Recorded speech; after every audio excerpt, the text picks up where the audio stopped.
Hello, and welcome to this webinar on how to perform cleaning validations of reusable medical devices after the publication of ST98. Thank you for joining me today. I am Gottlieb Beyme. I have been with Nelson Labs Europe for 3.5 years now, where I am an expert study director on everything related to healthcare reprocessing. So I help manufacturers of medical devices with the validation of their instructions for cleaning, disinfection, and sterilization validations. But today specifically, I want to talk about how to perform cleaning validations because we've recently seen a change in how to do this with the publication of this new standard.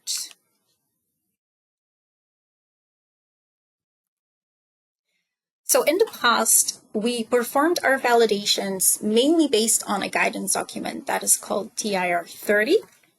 Now, this is an American guidance document, but the reason why we tend to look to this standard is because it has the most detail on how to perform the test setup of your validation. So really in terms of the number of replicates and things like that that you have to use. But this document was now changed last year, and it was actually replaced by a new standard called ST98. So with this update, there have been some small changes, but also some larger changes that really do impact the way that we perform these cleaning validations. Now, I don't know about you, but for me, when I'm being asked to change something that I've been doing in a certain way for a very long time, there's always a little bit of initial resistance in order to get through this change. So I thought to myself, I cannot be the only one.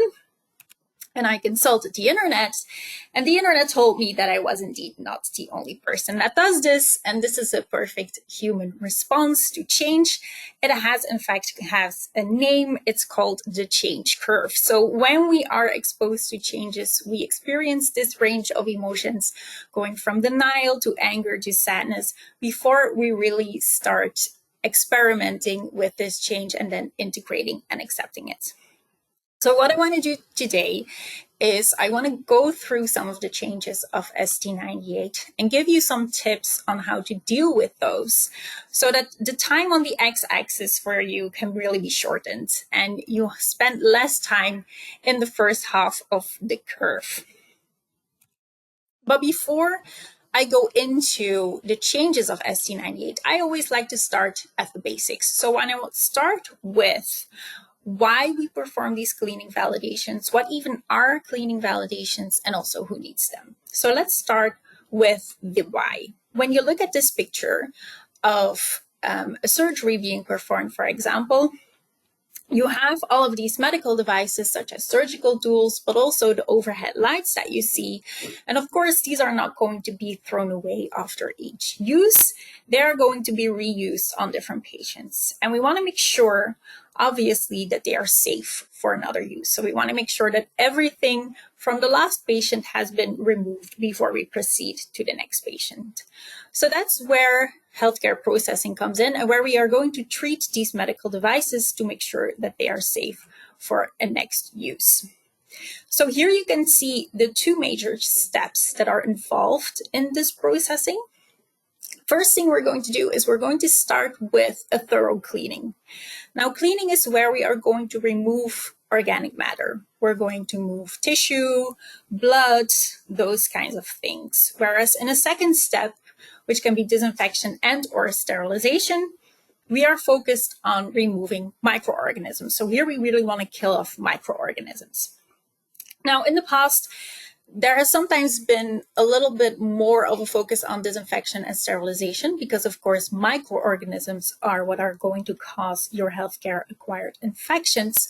But what we now know is that if the cleaning is not sufficient, your disinfection or sterilization step is just not going to work. So there has been an increased focus on getting that cleaning right, and that's also where ST98 has come in. Now, why do we have to do these cleaning validations? It is, in fact, the responsibility of the manufacturer of a medical device to decide how their devices should be cleaned and disinfected or sterilized. So they have to decide the instructions that are going to be used. But it is then going to be the healthcare personnel that is actually going to do these processes in practice. And they are actually the ones that are going to clean and disinfect these devices. Now, this healthcare personnel, on a day-to-day basis, the most thing that they have access to is just a visual inspection. They are just going to clean these devices, look at them, and see if they look clean to them. But of course, if something looks clean, does that mean that it's clean enough? Does that mean that residuals have been removed to sufficient levels? And so that's where we as a testing lab come in. That's where cleaning validations come in, because we are going to check if something looks clean, that is actually clean enough, and that residuals have been removed to acceptable levels. So that's why we need cleaning validations and what they are. And let's now take a look at who needs these cleaning validations. Because at this point in the change curve, you might still be in denial and think that these cleaning validations are not applicable to your devices. And it might not be, but let's find out. So generally speaking, there are 3 categories of devices that need these cleaning validations and that fall within this standard. The largest one is also the most obvious one. So these are medical devices that are reused on different patients. So these are your surgical tools. But important to understand is that this can also include equipment. A lot of manufacturers tend to forget this. But these overhead lights, like I mentioned, or monitors that are in the room when these procedures are being performed, they also might need to be cleaned and then fall within this standard. A second group of devices are the single-use devices that are processed once by the hospital. So if as a manufacturer, you provide your device non-sterile and the hospital has to clean and sterilize it once, they fall under the same standard. So you also have to do this cleaning validation. And then a third group of devices is home care devices that are single user, but that are reusable. So for example, you can think about a menstrual cup or an insulin pump that are being used at home. Those also need these cleaning validations. So now that we are covered on the why, the what, and the who, let's take a look at the actual changes that are related to this new standard.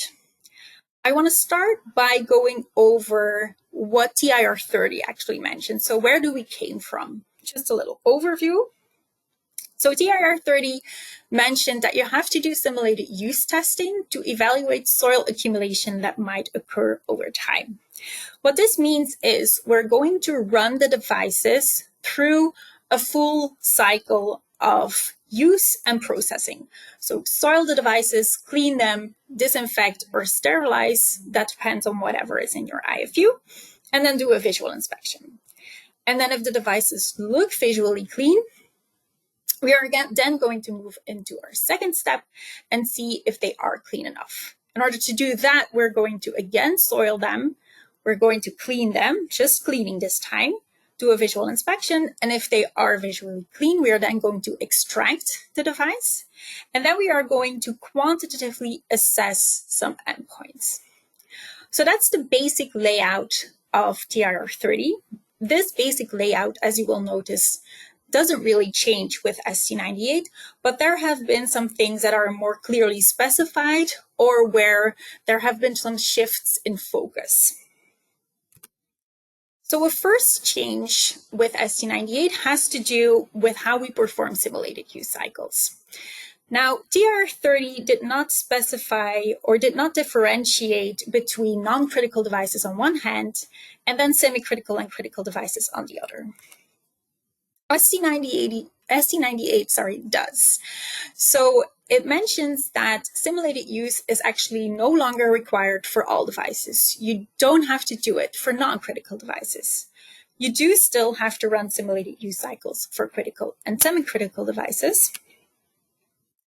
Now, just to make sure that we are all in the same understanding of what this criticality of devices means, when I talk about non-critical or critical devices, this is relating to the Spalding classification.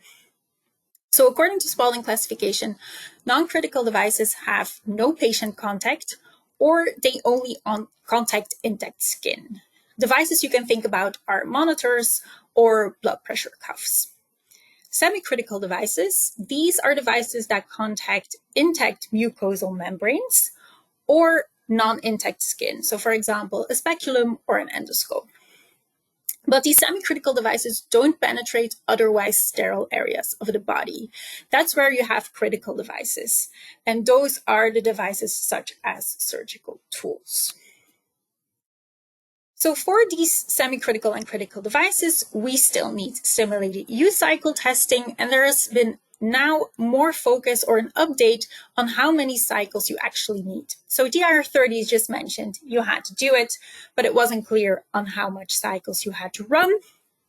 ST98 now specifies that the default is 6. So you have to run 6 full cycles of soiling, cleaning, and disinfection or sterilization according to your IFU.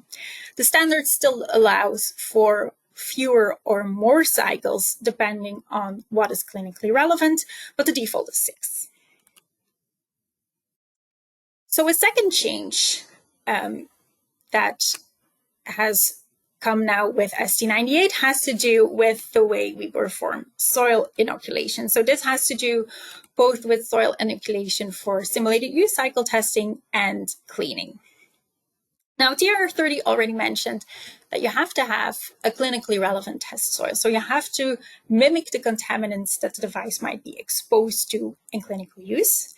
This doesn't really change with ST98, but there is an increased focus on including procedural or processing contaminants that might affect soil accumulation. An example of this is lubrication. So that doesn't mean that you necessarily have to include lubrication always, but you have to make an assessment of whether it's necessary to include this in your simulated use cycle testing. Another thing that's very important is that you do your soiling again in a way that mimics the clinical use. So instead of just immersing all of your devices, you have to think about how are they used and how am I going to mimic that in a testing lab. So for example, if we look here at these simple scissors, a part of these scissors is immersed in the patient, so you might want to immerse that in test soil. The other part is being handled by a physician, so you are going to handle them with soiled gloves. And it's really important here as well that we actuate these scissors a few times just to make sure that the soil gets into the nooks and the crannies. So again, just think about what contaminants are relevant for your device, think about how it's used, and then think about what you need to mimic that in a test facility. Another change has to do with the way we evaluate our endpoints of the cleaning validation itself. So TIR30 already mentioned that you have to look at soil residuals, you have to look at detergent residuals. Again, broadly speaking, ST98 doesn't really change in that regard, but it has more specifics and it again makes a differentiation for non-critical and critical devices. So TIR30 didn't really have a lot of specifics on how to test for soil residuals. ST98 says that for non-critical, it might actually be enough to only do a visual inspection. So just looking at it might actually be enough. But for semi-critical and critical, there is now more details on how actually you have to test. So you have to test 2 clinically relevant analytes, or at least 2 clinically relevant analytes. The first one is going to be protein. The second one can be hemoglobin, total organic carbon, or carbohydrates. And here, which one you choose is going to depend a little bit on what is clinically relevant, again, so what's in your soil, basically. Now, ST98 also has more clear acceptance criteria specified for this. So these acceptance criteria that you see here were actually already mentioned in TIR30 for flexible endoscopes only. They are now clearly for all semi-critical and critical devices. And they also match the action levels of ISO 15835, which is standard from the washer disinfector series that mostly people in Europe tend to refer to. And then we have a final change, and I saved the biggest one for last. And that change has to do with sample size. So there's quite a change in sample size for both the number of controls we need as well as the number of test replicates we need. But I will start with the controls. So TIR30 mentioned that you have to do one positive device control and one negative device control. For semi-critical and critical devices, you now actually have an increased sample size for your positive device control to 3 positive device controls. So that's quite a big increase. One negative device control stays the same. So then we get to the number of test replicates. TR30 just said that you have to do triplicate testing. ST98 actually places the responsibility of the number of test replicates with the manufacturer. So it says that the manufacturer has to decide how many test replicates are needed based on a justification they have to make. And that justification can be based on medical device complexity, data reproducibility, or criticality. Now, at this point in the change curve, you might be in the anger and sadness phase, because of course that's not a very specific instruction. How do you do that? How do you make this justification and choose what is clinically relevant? And that is indeed something that's very tricky. Now, we at Nelson Labs have internally set some sort of general guidance for the number of test replicates that we would recommend. So we recommend for non-critical devices that 3 is still enough. But for semi-critical and critical devices, we recommend testing 6 test replicates. And the reason for that is that we noticed during the discussions of these standards that regulatory is looking towards 6 for these semi-critical and critical devices. But of course, if you can justify another sample size and it makes sense, then you are free to do so. Now, at this point in the change curve, you might still be in the anger and sadness phase because you might have recently completed a validation. And you might think to yourself, well, that was a very different sample size. Now what do I do? Or you might be thinking, what do I do with validations that were done 5 years ago? How does this standard affect those validations? We recommend starting with a gap assessment. So just start by thinking about where the gaps are between the way you performed your validations and the way this is now outlined in ST98. Then once you've identified those gaps, you can think about whether you can justify some of these differences. And if you can't justify them, think about doing a verification assay maybe that sort of solidifies your previous validations, or if that's not possible, as a last result, do a revalidation. Something I want to talk about in terms of how to do a justification, there is actually one section of information in the standard that tells you how to justify data reproducibility. So to determine basically whether data reproducibility tells you that your sample size was sufficient, yes or no. So this is an example that comes directly from the informative annex of the standard. And what you have here is, for example, if you have six data points for protein, the first thing you're going to do is you're going to calculate your standard deviation. So in this example, the standard deviation is 2. You then have to add this standard deviation to the highest point, the highest data point that you received. So in this case, that's 5.6. And then you have to look at what the result is of this sum. If this result is higher than your acceptance criteria, that means that your sample size was not sufficient or your cleaning procedure is not robust enough. You have too much variability in your samples. And that means you have to think about increasing your sample size or changing something to your procedure. But if this is still below the acceptance criterion, then your sample size is deemed sufficient. So you can apply that to historic data to see if you still meet this criterion and use this in your justification. Now, I've been talking this whole time about this American standard that we do use, but of course, I myself, I'm still located in Europe. So what does this mean for all of our Europeans? Well, if you have validations that are targeting both Europe and the US, we still think that basically anything you do according to ST98 should be accepted in Europe, because we do know that notified bodies in Europe consider this ST98 to be state of the art. There is one little note to this, and that is that Germany has a little bit more strict criteria for protein acceptance criteria. So you might want to think about that. But other than that, if you use the test setup of ST98, we expect it to be accepted in Europe. Other than that, Europe still remains more justification based. So if you have a good justification for your test setup, you are welcome to try that.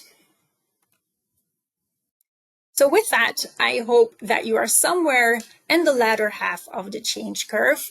We've gone through the major changes of ST98, and I hope to have given you a little bit of an idea on how to deal with those and how to implement those in your cleaning procedures so that you can have proper validations. But of course, if you still have any questions, feel free to reach out to me. So here you can see my email address and our telephone number. But I do, for today, want to go over some of the more frequently asked questions that we get. I think that's sort of a nice way to round off this webinar. So for example, one question that we often get is if you can pull samples from healthcare facilities, what are them performing the simulated use testing? And so this is technically something that you can do, yes, but it's not necessarily something that we would recommend because it can be really difficult to find out how these samples have been treated in healthcare facilities. You're not always sure how they were soiled or how they were cleaned or how they were sterilized. And it's really important that you have that documented evidence of how they were treated. So you can pull samples from healthcare to use in your validations for sure, but we do recommend to still run simulated use cycle tests on those. Another question is how to perform validations for devices where your Spalding classification is not clear-cut. So for example, you can have surgical trays that are non-critical in themselves, but they do contain semi-critical or critical devices. Or you can have devices that are one way, so they are only away from the patient and they have a fail-safe that it can't go back to the patient, but what if that fail-safe fails? So for that latter class of devices, we tend to just play it safe and validate them as if they were semi-critical or critical devices. For non-critical devices, it's always a little bit more of a gray zone. But for example, for trays, you could treat them as non-critical, but have that additional safety factor by measuring protein levels. And then just to elaborate a little bit more on what this means for validations in Europe. So how would you design a validation if it's only for Europe? We tend to still look at the sample size that we were using for TIR30. So that's still a really good place to start, to have triplicate testing and have one positive control and one negative control and see if the variability in your results isn't too high. I would personally still recommend to run some kind of simulated use cycle testing because we do see that soil accumulation can build up not after one cycle, but after 2 or 3 cycles of full use. But the sample size of triplicate testing and one positive control and one negative is still a good place to start. And then you can see whether that fits for your device and the complexity of your device. So we are part of the Cetera Health Group, just for your information. So at Nelson Labs, we have our sister companies, Sterigenics and Nordion. And we also have this great platform called the Cetera Health Academy, where you can find much more topics regarding healthcare reprocessing, but also sterilization or other topics. So make sure to check it out. You can find all of our content in there.